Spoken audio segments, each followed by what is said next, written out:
So a couple quick announcements. Coming up this week, we've got one more office hours this coming Monday, 3 to 4.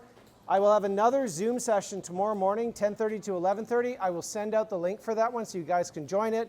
I'm trying to open up one more time over the weekend as well, if that's available. And I'll try to post those ones up for you guys. Canvas Quiz 2, due on Friday, as you've mentioned through.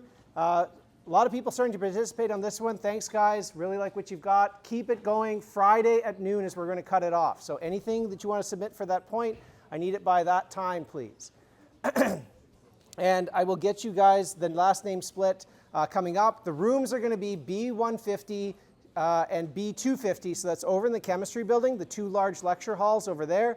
One thing to note, because we are doing this at 6 p.m., there are two doors to the B wing, the one that's on the main mall next to the river, and the one over on the other side next to the chem building.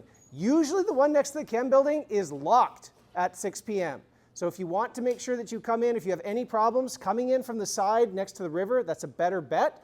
Also means if you show up and the door is locked, do not freak out. Do not break the door. I promise to have a TA watching those doors to help you let you in too. But just as a quick note, that is something we've had as a problem in some times, especially if you show up a little bit later. So last time, we talked about carboxylic acids. We're talking about the individual sort of reactions, talking about nucleophilic acyl substitutions.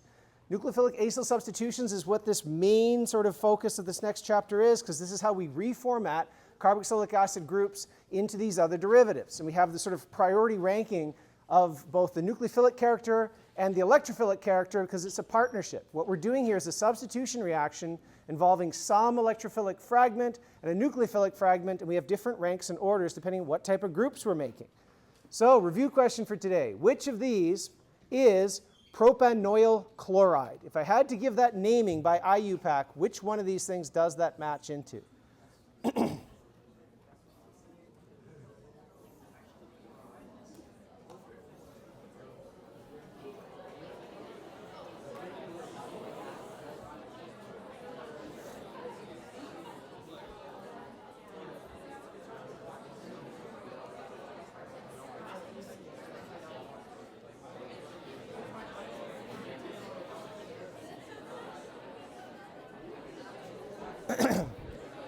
Okay, time. If you're going through an IUPAC name and transitioning it over, one good thing to do is to start to look at the pieces you have, the bits and clues. Even if you don't have the full picture, you can start like knocking off different components. What does the prop part mean? What are we telling with that? That is 3 carbons. What can I eliminate based on that fact? D is out, because what is D? If you had to give that thing a name and to describe it, that's death. That is absolutely death. It's kind of like an anhydride with also these chlorines on here. This is a very angry molecule. But that's not prop. There's only 2 carbons in the molecule at all, right? Okay, everybody else has got 3. What is another one I can eliminate based on a functional group or something else? Give me another elimination. Yeah. Acid. Which acid? E, because? So what would the name be if that was the case? Yeah, usually if it's an acid, it's an oic acid sort of naming. So the suffix to this doesn't make sense. That's another part. Yep, that's a good one. What's another one you can knock out from there? E, because it's an aldehyde? Yeah, that's an aldehyde. What would you name if it was an aldehyde? It would be a propanal, right? Or propanaldehyde or something like that. So again, wrong suffix. Those are out. Okay, now we're down to A and C. Everybody goes with what? Creepy voice, it is? C. Yeah, C's right. This one would be a dicarboxylic acid, potentially. This duality has to be sort of located somewhere in the name itself, too. But yeah, the propanoyl chloride is talking about an acid chloride type species. So this is something we're going to be working through next. So what we're going to talk about today is the actual substitution reactions. We've given you guys the ground rules of how to look at a species and say how electrophilic or nucleophilic it is. We've also talked about this. Remember, the substitution reaction breaks down into 2 individual steps. There's a nucleophilic attack. That's where you make your tetrahedral intermediate. And then that brings down and you eject a leaving group. So everything breaks down to these 2 individual components. Today we're going to talk about 3 basic mechanisms for these substitution reactions. And again, all we're saying here is the overall transformation, the balanced chemical equation for any nucleophilic substitution is the same depending on the groups that you have, how nucleophilic something is, whether or not you have an acid catalyst. It will follow one of these 3 general mechanisms. Much like SN1 or SN2, what you really have is these 3 sort of categories of your nucleophilic substitutions. And then what we're going to do is walk through, based on your substrates, which one of these 3 mechanisms is likely to be how the reaction is working, right? So we're going to give you those sort of general parts. Reminder from last time, the nucleophilic substitution is a 2-step process. You have your nucleophilic attack, tetrahedral intermediate, and then collapse of that intermediate, reforming your carbon-oxygen double bond. You're remaking your sp2 center, and you're ejecting your leaving group. The overall transformation is leaving group is gone, nucleophile is now installed. But it goes through this 2-step process. Remember last time we talked about factors that affect the second half, how fast the collapse is. That's mainly how good the leaving group is. And the first half, that's how nucleophilic the species is and how electrophilic your stuff is, what the leaving group is doing to the delta plus that we're generating right there at that center. We also have this ranking. Remember, this is your hierarchy here where acid chlorides, depending on which nucleophile you have, can be reformatted anywhere down this list. Carboxylic acids, it's this tier 3, can be converted back to acid chlorides using SOCl3 or SLCl2. And then you've got this hierarchy where anhydrides easily go down to esters or amides, but esters and amides don't easily go back to anhydrides. Usually you'll go by way of the acid chloride. So think of this as like the water park for your molecules. You're always going to go uphill to your chloride and then downhill to your amide. Amide is the bottom of the hill here, and you have to really use special conditions to jump back up over here. But that's what we're going to be discussing through. So as I've discussed before, one of the best ways to kind of take in the variety of things that you've got for different reactions in organic chemistry is kind of come up with common homogeneous or kind of buckets. These are the 3 basic reaction classes that we're going to be going through, and they kind of go from simplest to most complex. And you'll see that there's actually a lot of analogy to these from what you've seen with SN1 versus SN2. The first one, what we call strong base, or under strongly nucleophilic conditions. The mechanism looks similar to here. Your energy surface is actually pretty uncomplicated. You have a starting material. That starting material undergoes a single step. That's your nucleophilic attack. You make your tetrahedral intermediate. That tetrahedral intermediate goes on to your product. So it's a very simple 1-2 kind of step. In order for you to qualify for the strongly basic type mechanism, you've got to have a very good electrophile, a very good leaving group, and a very good nucleophile. This is like everything is going in the right way. You've got a strong nucleophile, a good leaving group, and a good electrophile. So back from last class, give me one example of what you would consider a good leaving group.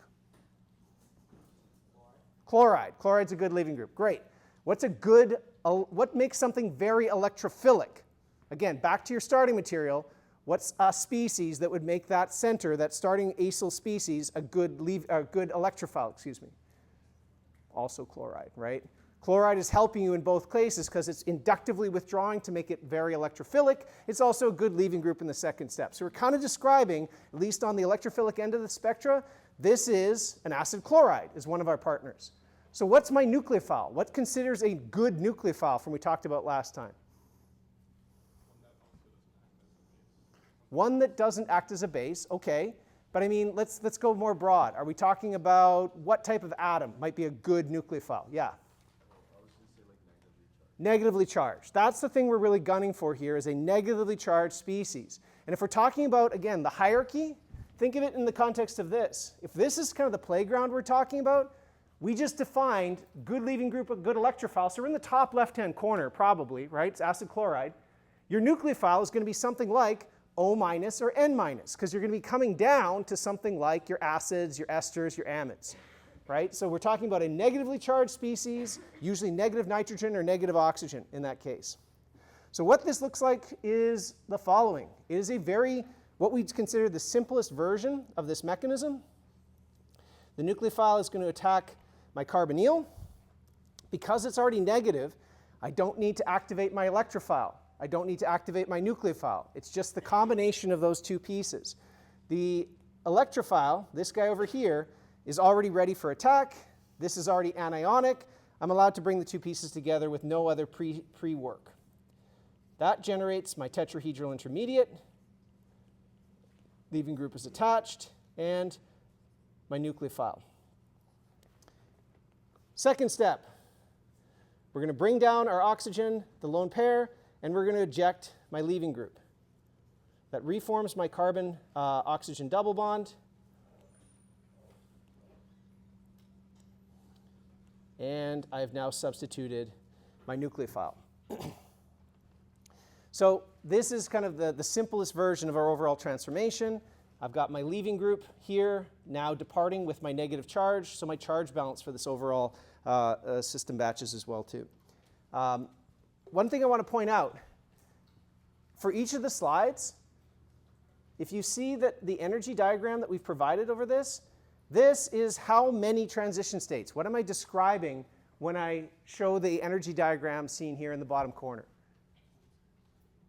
2, right? There are 2 transition states.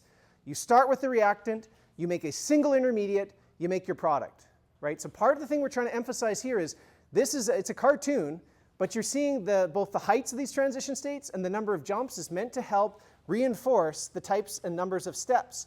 This is 1 transition state to 1 intermediate, 2nd transition state to your final product. So that's what we're representing in these steps. That's why it links back to your arrow pushing mechanism. Your arrow pushing mechanism is generally talking about a single transformation for 1 bond forming event to make 1 transition state. You're passing through a single transition state to some intermediate. So pretty simple. This is your classic prototypical one. And like we said, good electrophile, good nucleophile, and good leaving group is what we put together for these species. So this one, I'd like you to go through, try the mechanism, this one, based on what you see in the system. We'll come back to that one in the pencast after the class. Okay, category 2, what we call strong acidic conditions. So in the same analogy we've talked about with like imine formation, acetal formation, all of them, we start off with call it strongly basic conditions, right? That would be something like O minus, N minus. And then the flip side is your strongly acidic.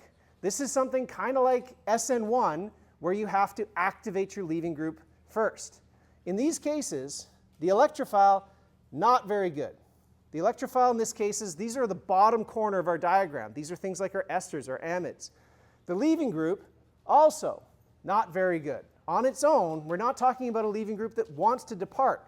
That's why we're using a proton, just like SN1 is, if you remember, hydroxide is not a good leaving group. By protonating your hydroxide, now you're losing water. It's a similar strategy here. The leaving group on our starting material, as we start out, is not good enough for this reaction to work. That's why we're going to these acidic conditions in order for us to help the leaving group and the electrophilicity. Last point is usually the nucleophile typically is weak. And the reason we say that is because if we're operating under very, very acidic conditions, we can't use O minus under very, very acidic H+. You'll just get an acid-base reaction. So you can throw, if you set up a reaction like this, where you by design are going in with your acid activation, you are fully free to throw in sodium methoxide, sodium OMe into that system. You're just going to getting, again, probably eating glass because you took a strong base and a strong acid and threw them together at the same time. There's a whole ton of energy and badness that happens there. The thing I want to focus on in your energy diagram, in the light gray, that is your classic case 1. That's your strong nucleophile, strong basic conditions. In the dark one, that's the energy pathway we're going to go through. So looking at that, based on what you see here, how many intermediates am I talking about? Yeah, you've got 1, 2, 3, 4, 5 intermediates. You have 1, 2, 3, 4, 5, 6 transition states. So the thing I'm priming you here is the total mechanism is going to follow through this kind of energy surface. The other thing you see here is where is the rate determining step in this process? Which one is kind of driving the bus in terms of how fast it's going to go? Is it before the tetrahedral intermediate or after the tetrahedral It's right here, right? your highest hill is going to be the thing that's holding down this reaction, which means there's two things that she should be primed in here. Number one, from your reactants, you're going to have to activate your starting material. There's this pre-step that's necessary. Next, you actually form the tetrahedral intermediate. So the two things that are happening here is you're not just doing a simple nucleophile, electrophile attack. You have to get the electrophile ready. You've got this first activation step, then the formation of tetrahedral intermediate. That's the rate-limiting step part here. This is very similar to SN1 as well. There has to be a protonation event on something like an OH, and then you form your carbocation after that point too. So it's kind of this getting ready part of it. So let's go step by step. Under strongly acidic conditions, what you're going to do is some form of this reaction where you're activating your carbonyl first. So I'm going to start off and protonate, do my acid base. That's going to give me my carbonyl. I'm protonated, leaving group here, and we just have solvent chilling out. That corresponds to this first step over here. We're at that first intermediate where what we've done is we've done that protonation to get us over to our product. Next, you're going to have your nucleophile. And usually, I'm going to draw this as nucleophile H because we're going to be doing in with a nucleophilic species that is probably protonated. This would be like alcohol or an amine or something where the hydrogen, we're not deprotonating our nucleophile. It's not O minus, it's OH. Right? So this would be something like an alcohol is your probably pretty typical one you'd use under these conditions.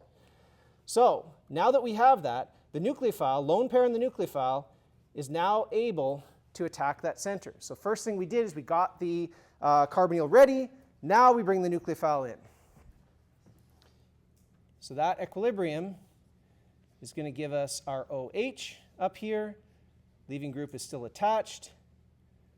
And your nucleophile is now attached, but since it came in with that hydrogen, it will still bear a positive charge. This is also a charge balancing thing. If we're doing it under acidic conditions, we have extra protons. My starting material is positive solvent. We change the positive charge over to my carbonyl. The carbonyl then is passing that positive charge over to your nucleophile center. Right? This is that kind of sequencing through. So that, again, back to the diagram, we are now here. We're at our tetrahedral intermediate now. That's what we just formed. Now we have to deal with the fact that there's still a proton. We still got to get through an elimination. We still need to get rid of this leaving group. And remember, the leaving group is not that helpful. It doesn't want to leave on its own. We're going to be boring a proton to help to get that done. So what thing we have to do now is, now that we got this positively charged system, we need to lock it in by getting rid of that proton. So let's say we take our solvent. We're going to pick off this proton and temporarily transfer that proton back to our solvent. This is like our acid catalyst. So now we've got our R group, our OH, the leaving group, and now we've taken care of my nucleophile where I've temporarily taken and made my solvent positively charged. All I did is I'm passing that charge back to the solvent because it's this extra proton that came with the nucleophile. Moving forward, nucleophile is now neutral at that center, and we're set up as our normal stabilized tetrahedral intermediate. Okay, now we got to keep moving forward. What we have to do is reform my carbon-oxygen double bond and kick out my leaving group. So we have two different bond-forming events that have to happen here. Now, normally, if I just did, let's say, this, I take this, punch this down, kick out the leaving group. Agree, disagree? Why? What's wrong with this?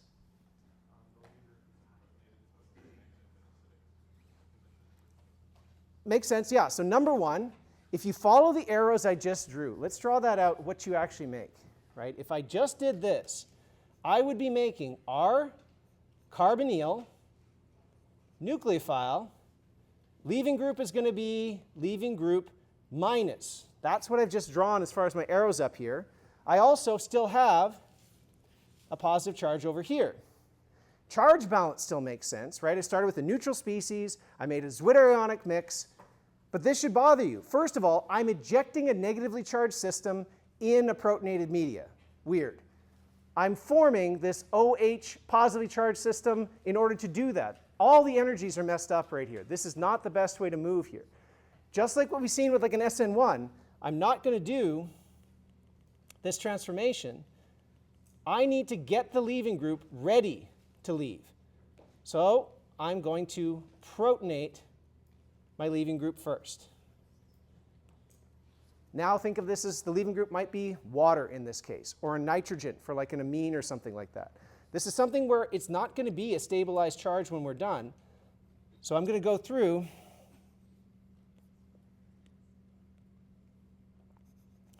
and I'm going to get my OH still in place. My leaving group is now going to bear a positive charge. Nucleophile still chilling out. Now the leaving group is ready to leave. Now we've got it primed so that it can depart without having this energy penalty that we did from the other pathway. So now I can bring lone pair down and eject the leaving group. That gets me my R double bond OH and nucleophile, where we now have leaving group H, that's neutral, and whatever's been left. So we've transferred the charge from that leaving group center. It's now sitting on the carbonyl, just temporarily. Now all we have to do is dump that last proton. That's the acid catalyst that we've borrowed. So this last proton goes back to solvent. We're going to pick off that proton and transfer over here. That gets us to our final product, which is our R carbonyl O nucleophile. And again, now what we've done is we have a catalytic acid, right? The solvent gets protonated, we're back to the very beginning. So what's happening through this whole sequence is we use the acid catalyst twice. Once to get the carbonyl ready for our first step, we go through the tetrahedral intermediate, and then we borrow the acid in the second step to help the leaving group leave as well too. Everything else is just shuttling protons between them. So the overall transformation, nice good copy, looks like this. Activate the carbonyl.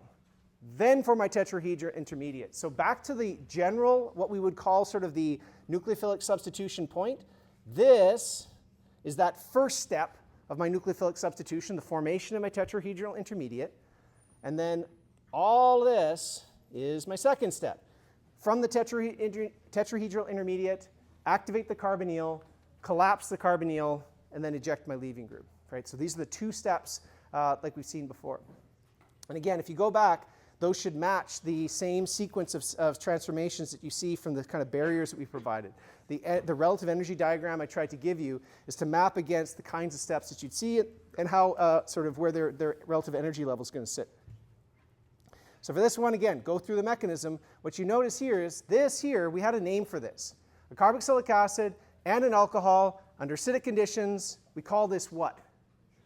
This is Fischer esterification. So your classic Fischer esterification follows the mechanism we just went through. Yeah? What solvent would you use for this? Good question. What solvent might you use? Let's use this as an example. If this was what you're running, what might your solvent be? Yeah? Usually, yeah. Because these reactions are, because we're kicking water out of the system, think of them kind of like the acetal formations, whatever. These are cases where I want this equilibrium to be losing water from the system, drying it, and we're pushing the equilibrium forward by having lots of one of the two components on my starting material. So the solvent, in a lot of cases, we typically use it for these esterifications. The solvent is the nucleophile in a lot of those cases. Quick, what else could you use? If you imagine that we couldn't use alcohol, this alcohol here, and we're going to use acidic conditions, like you see this, give me another solvent you might be able to use. If it wasn't alcohol, like you're going to use a lot either way, a lot of alcohol. If it wasn't that as a solvent, what might you use? H2O. Does anybody agree with that? Why should you not use H2O as a solvent in this equilibrium? If it's a product, it will push the equilibrium that way. Not a good idea. Again, I'm not picking on you, but there's almost no other solvent you could have chosen. But I'm thankful for your help in the lesson. No, what else? THF. Why THF? Yeah, generally what you want is a solvent, which is aprotic. We don't want to use another alcohol because that's going to act as a substrate. We're going to use something that's aprotic and probably polar because you're dealing with ionic systems. This is something you want to help dissolve. Benzene is a bad idea. Hexane is a bad idea because they're big. Those are grease, basically. So typically it'll be something like this, DMSO, those kinds of reactions too. But polar aprotic solvents is good. Okay, last one is what we'd call mildly basic. So this is kind of splitting the difference. This is how we deal with systems where I want the nucleophilic substitution to work. I don't want to use strong acids to make it happen, but my nucleophile is not that good. So of all the combinations we have, you still got a pretty electrophilic system. You've still got a pretty good leaving group. The problem here is my nucleophile is not the best nucleophile. I don't have a nitrogen minus, or I don't have an oxygen minus. Then you get this other kind of in the end. This is what's splitting the difference between the two. It's most similar to the first mechanism because you see here, the electrophile is ready to form my tetrahedral intermediate. I don't need to activate it. There's no pre-step that's involved. It's like what we saw in the first case where the nucleophile is just adding in that step, and that's still my rate determining step. The difference here is there's a whole bunch of hops after the reaction. So question again, how many intermediates do you see on the black energy curve? One creepy voice, there are how many transition states? Yes, there are 1, 2, 3, 4 intermediates, 1, 2, 3, 4, 5 transition states. Okay, so that means we're going to have 5 steps, 4 intermediates as we move through this. So under these mildly basic conditions, major change here is your nucleophile is neutral. That's one, we're not starting with negative nucleophile. And second, we don't have to activate my electrophile. We're ready to go as is. So this will be nucleophilic addition directly. So we're just bringing the nucleophile together with the carbonyl in this case. So that gets us back to my R group, O minus. You're going to have your leaving group still attached. And your nucleophile came in with a proton, so it will be positively charged. This gives you a tetrahedral intermediate, but it's a Zwitter ion, right? It's still neutral stuff to begin with, but now you have a charge separation between the two. Go back, all the way back to our first couple mechanisms. What does this look like? You guys have done acetal formation, ketal formation, imine formation. This looks like imine formation, right? If you remember, acetal formation required us to either be under strongly basic conditions, negative oxygen, or strongly acidic conditions, activate the carbonyl first, right? Those are the two big chunks we had when we're talking specifically about additions to aldehydes and ketones with a negative charge. Look at that, it's review session already, woo! Imine formation looks like this. Because the nitrogen is nucleophilic enough, not fully negative, the carbonyl, if it's properly activated, you can get a direct attack between the two to form a zwitterionic intermediate. So it's a similar opening that we did for imine formation. Now, that's our first step. Now we have to deal with this charge. We have to move around our charge balance. We've got to go through these steps, but more importantly, we've got to drive ourselves towards our product, right? In this case, with normal imine formation, all we had was a bunch of proton transfer to kind of deal with this. So you can imagine there's a couple ways you can draw this. And again, I want to highlight a couple things. You can do 2 proton transfer events. And what I'm doing there is saying, let's get to a nice neutral tetrahedral intermediate. If I've got an oxygen minus and a nitrogen plus, I could have proton transfer, and that's going to get me to R, OH, leaving group, nucleophile. So why did I do this? Somebody give me a rationale for why this kind of makes sense. Why am I moving and balancing protons around? Yeah. Yeah, like in the end, remember, acid-base reactions are pretty quick. It's pretty easy to sort of add an oxygen, can pick up a proton. The nucleophile can dump that proton. These are relatively rapid reactions, so low energy barrier. We're going from an ionic species to a neutral species, so it's probably favored. What's a reason why you might, like, in the end, does this feel bad to anybody? If you imagine the prediction of what we were about to do here, this kind of looks like we kind of went a wrong turn. What else, like, what am I talking about? Nobody, yeah, I get it. What I mean is, remember back to our first reaction over here? We form a negative oxygen, and we're using that as our energy to return with that negative oxygen, right? We're just parking it up for a second, and we're bringing it back because I'm kicking off the leaving group, right? We just said, in this example, the leaving group is probably pretty good. I don't need to activate it to kick it off. I don't need to do proton exchange. It's ready to go. So I don't have any real acid base that needs to happen over there. The oxygen's already negatively charged, so why don't I just do this?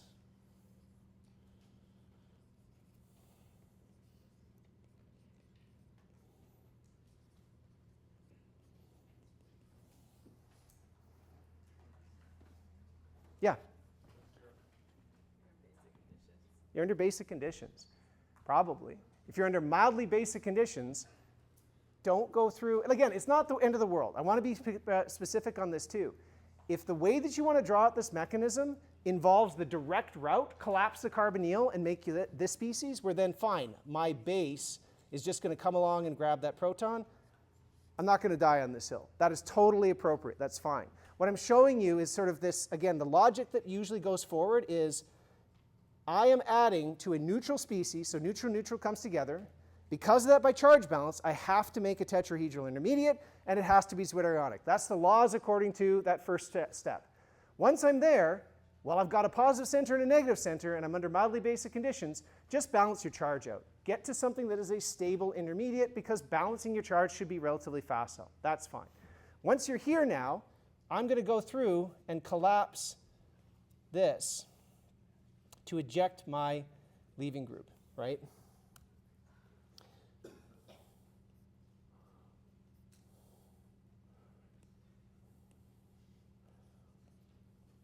Oxygen, hydrogen's left over, and nucleophile, leaving group minus.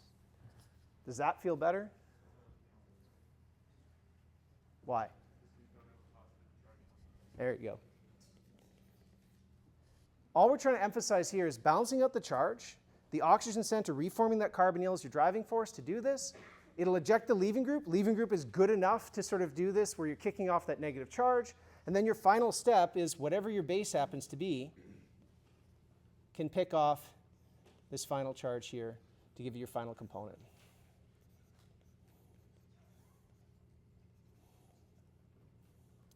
And your leaving group minus, where you have your, whatever the base is your base H component.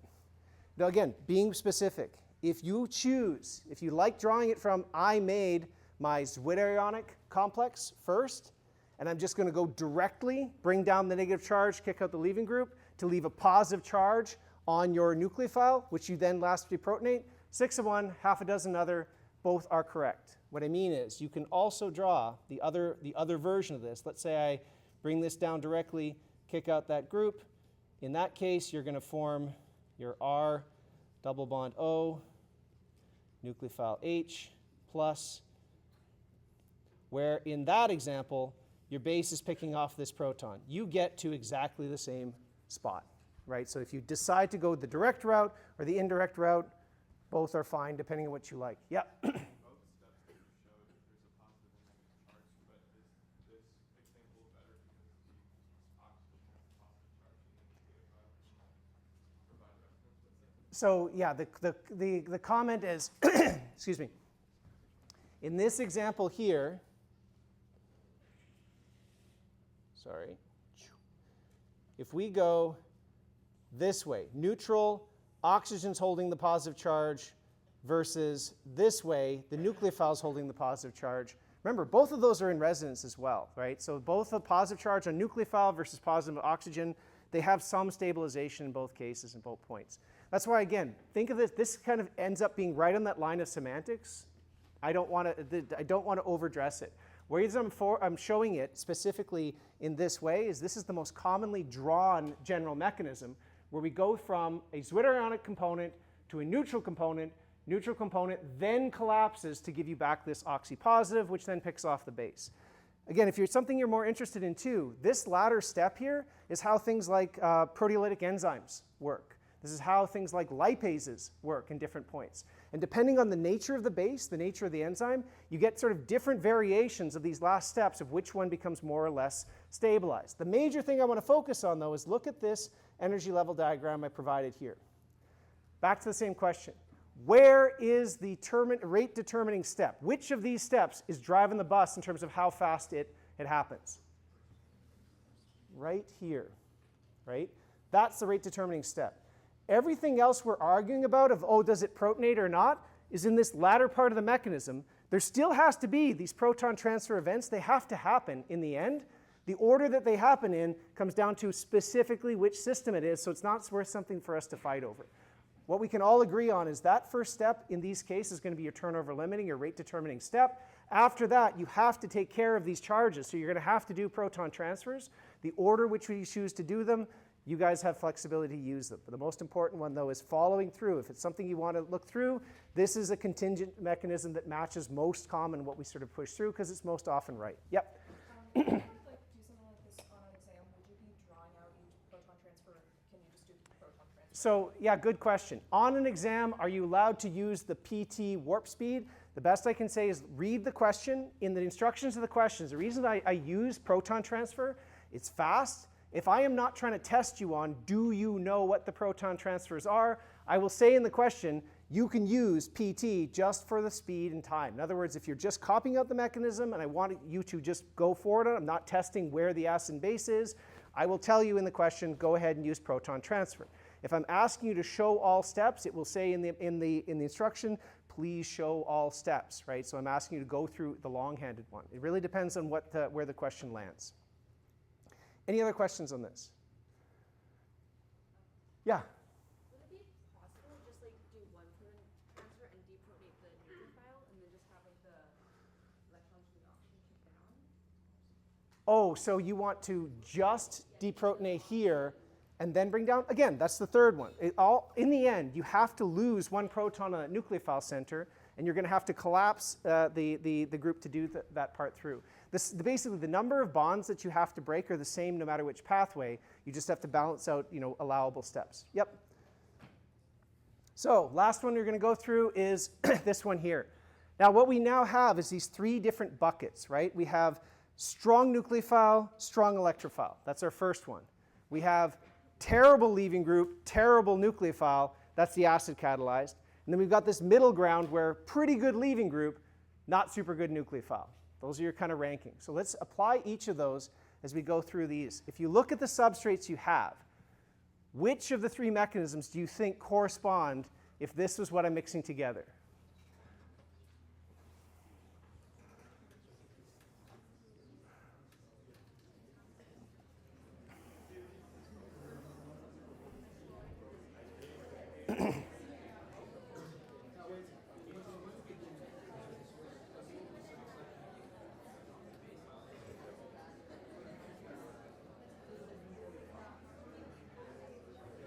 Okay,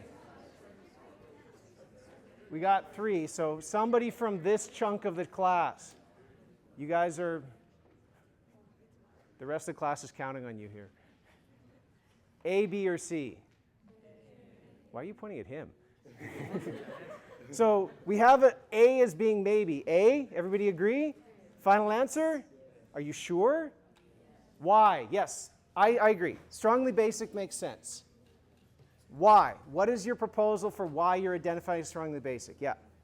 You got a very good electrophile. You got a good electrophile, yep. And a good leaving group. And a good leaving group and Great nucleophile. great nucleophile, yes. You've got negatively charged nucleophile, very electrophilic molecule, really good leaving group. You've got everybody lining up for you in that point. So yeah, if you took an acid chloride and an anionic system, this is absolutely your classic strong base type system. No problem, absolutely.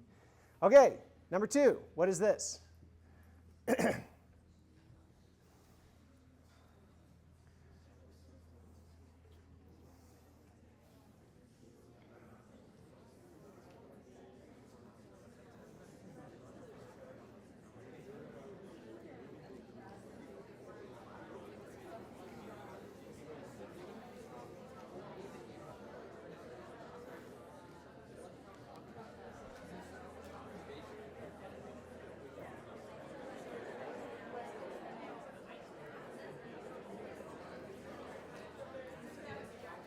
Okay.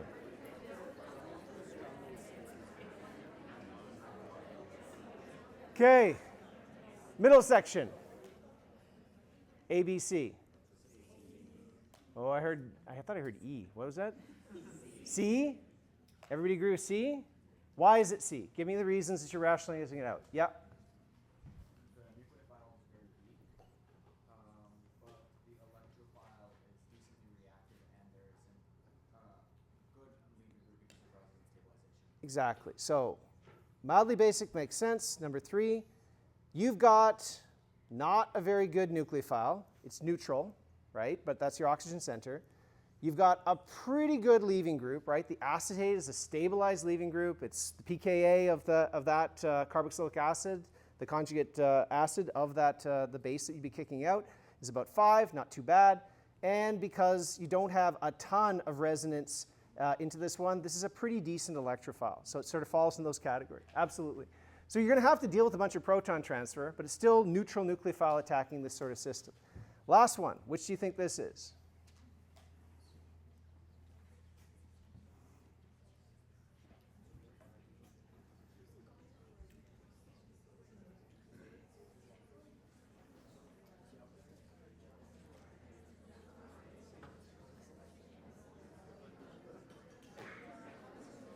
Okay. Row 3. A, B, or C?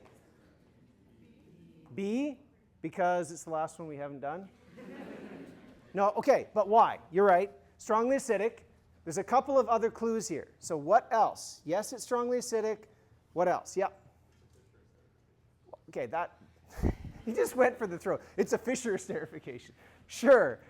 Give me your category. So why does this fall? Back, remember, use the same language we've done through. Relative electrophilicity, relative nucleophilicity. What do we got? Bad leaving group, right? Hydroxide's a terrible leaving group. That's not a very good nucleophile because it's neutral, right? And it's a bad electrophile because that oxygen is resonance stabilizing back into that carbonyl. Everything's going against you here. Yes, in terms of spot check, this is your standard Fischer esterification. Okay, smart guy. If I did this,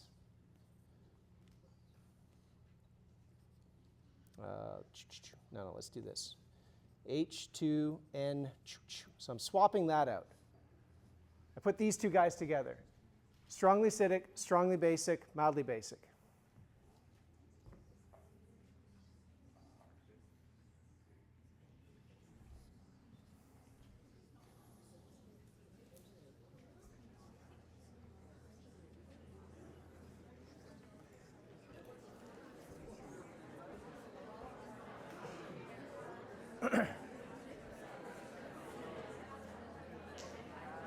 Okay.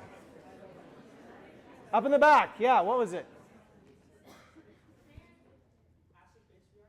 Yeah, this is D.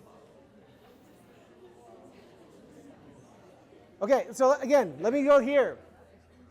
Let's use the analysis that we've been walking through. Is this a good leaving group in this molecule? No. Is it a good electrophile? No. Strong nucleophile? No, it's neutral. That's all fine, but don't put blinders on. Look at your system. If you take an amine and a carboxylic acid, let's follow that through. If we are saying that logic of, oh, I have a bad nucleophile, okay? I've got a bad leaving group, and I've got a bad electrophile. Oh, that's easy. I'll just use acid catalysis. That's my solution to everything. I'll boil it in acid. So as soon as I do that, I'm going to get an acid-base reaction between my amine and my proton. As soon as I do that, my amine turns into NH3+, which is no longer a nucleophile at all because it's positively charged, and you're just going to wait until the world ends and the heat death of the universe, and nothing's going to happen here. This is just an acid-base reaction. So 2 parts is, yes, the categories that we provide you here are meant to help guide which mechanism, but those categories do not supersede the fact that look broadly, look at the total molecule. This would be acid-base, nothing else. What about this?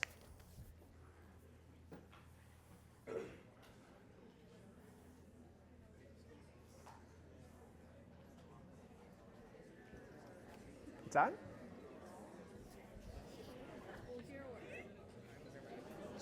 Multiple here, or experience may work. It's multiple.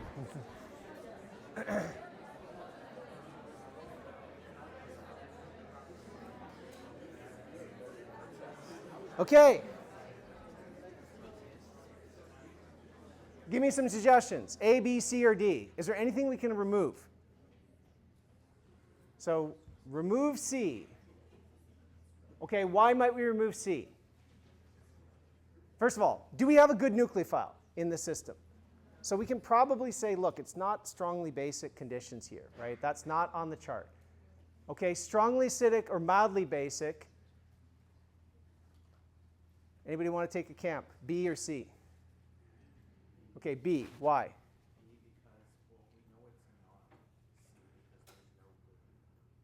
Well, what do you mean there's no leaving group? Yeah, this is not a great leaving group, right? So that starts to talk about, like, I might have to acidify this system, right? That works. So that's a good case. I agree. That's a check mark in this case. It's already neutral, so that's a check mark against that one, right? We're not going to do strongly basic systems.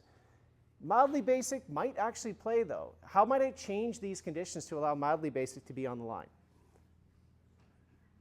This is actually, again, this is why this one's a little bit hard. I agree. I'd probably go with strongly acidic. That's probably how I'd try to do this reaction. But this is starting to get to that nuance where, depending on exactly what's going on in the system, there's a possibility of pushing it mildly basic or strongly acidic. This is right on the line, because look at the species you're changing here. What goes into this reaction is an alcohol, and your other product, what is your leaving group here? So if this is my nucleophile coming in here, this is what? When that actually ejects, I get ethanol. So this is one of those reactions that, depending on which side you sit, if I start off with an ester and an alcohol, I'm going to make a different ester and a different alcohol. This is a reaction called trans-esterification. You're swapping one for the other. So you don't have a strong bias here, because look at in terms of the equilibrium. You're saying an alcohol and an ester becomes an alcohol and an ester. Energetically, there's nothing pushing or pulling really hard here. So if I took acid and a ton of that alcohol, yeah, I can make the product go that way. But at the same time, if I took a ton of ethanol and acid, I could make it go back this way. Because we have no major energy to push and pull in this too, depending on the conditions I apply, I could have different mechanisms. So we're going to talk through this part in the next chapter as we go through it. Friday, we're going to do review, so review class on that. If you have any points that you desperately want reviewed, please shoot them to me. I'll try to put them in. One more announcement, though. This coming Monday in class, the health minister is coming to visit me. I will not be able to lecture live. I will do a video to give to you guys, but I will be in my office hours after that. All right, see you guys.